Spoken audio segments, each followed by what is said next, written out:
Okay,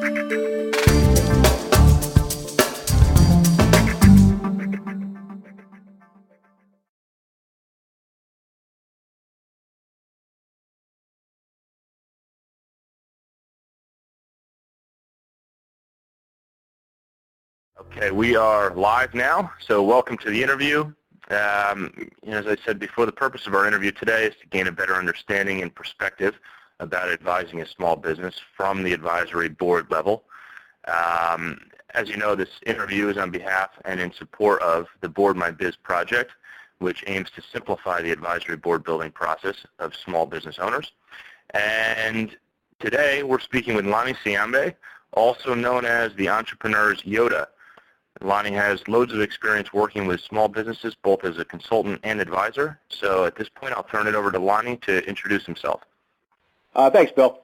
My background, while I am a consultant and an advisor now, my background has been as pretty much a serial CEO throughout my career, primarily in small businesses, sub $50 million businesses, both public and private.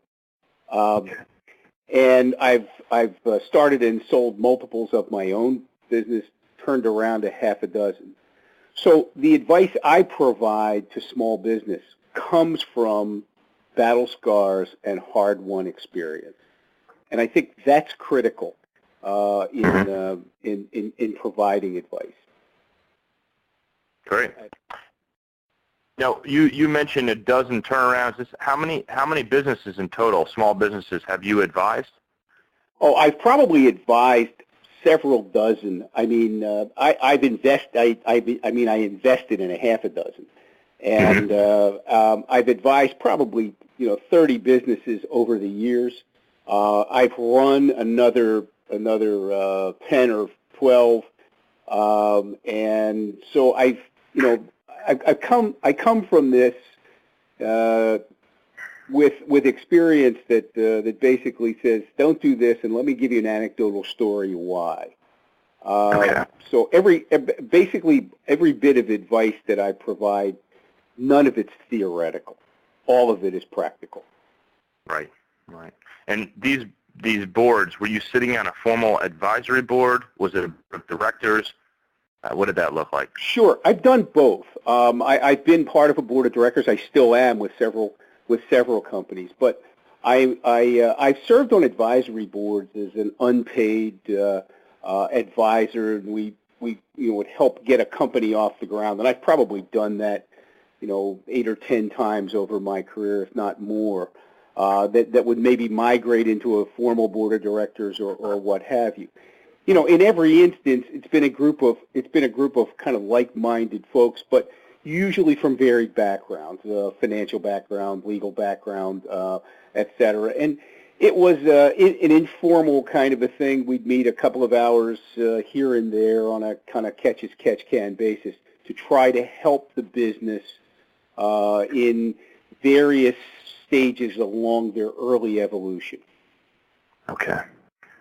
And what you said there, like-minded in the sense that everyone's heading in, say, a positive direction for the business, yet diverse in backgrounds. Is that a little of that? But then also the fact, like personally, I have mentored untold number of people and businesses over my career, and mentoring in that sense is unpaid, kind of.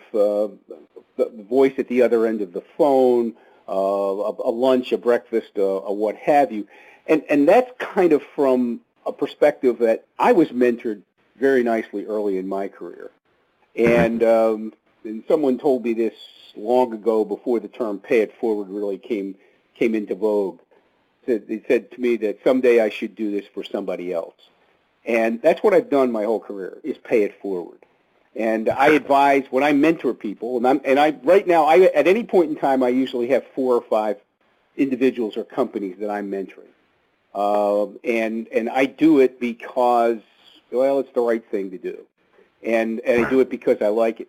So when I talk about like-minded, there are other people who do the same thing. Sure. Okay. Great. Now, in terms of the advisory board versus board of directors, to go back to that, being that you've served on both, do you see a particular benefit in terms of advisory board versus board of directors, other than, of course, there's no real legal responsibilities that you would have in a board of directors with an advisory board? Is there other benefits there? For a company, it may be easier to get someone in an advisory board capacity simply because they have no fiduciary responsibility, and that's for some folks that's important. Typically, those folks come from large companies, and when you come from a small company background, it doesn't matter. It really depends on what the company wants to do. Typically, an advisory board for a startup, is typically unpaid. It's something where people do it. They provide this advice, but it is on a catch-as-catch-can basis. I talk about this because I do this. My advisory, I do it on a fee basis, but it's far different. I may serve on some advisory boards on a fee basis, but it's different. It's much more formally structured, and there's an objective in mind. Into helping the business to either get to the next level or help them through their, some very difficult times or what have you. Right.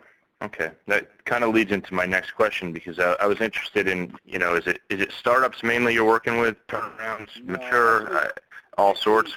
My sweet spot is typically $2 million to $25 million in revenue. Mm-hmm. I'll work on either side of that, but that's kind of where I focus. The $2 million is they're past startup, but now they're going through some growing pains. On the other hand, though, I enjoy working with startups. The problem with startups is I have to pick and choose those because they don't have very much money, and I don't ever like to. I have too much respect for cash flow.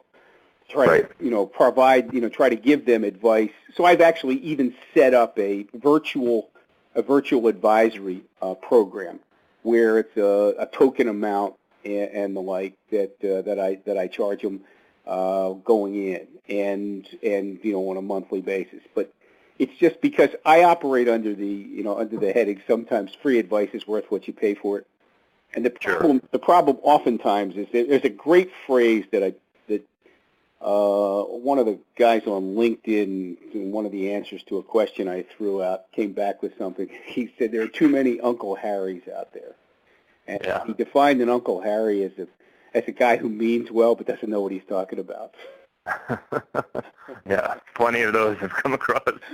and see, part of the problem with advisory boards in this is that you do get a diverse group, but you often get, I've sat in on advisory boards where, there are guys who came out of Fortune 500 companies, never worked in a company where they didn't have a secretary and a car service. Right. They thought that losing those things was like that's Spartan. They didn't have a feeling for small business, and you really need to have that. What I say is I like to have guys on an advisory board or a board of directors that had to make payroll. Right. So, been there, done that. Yes.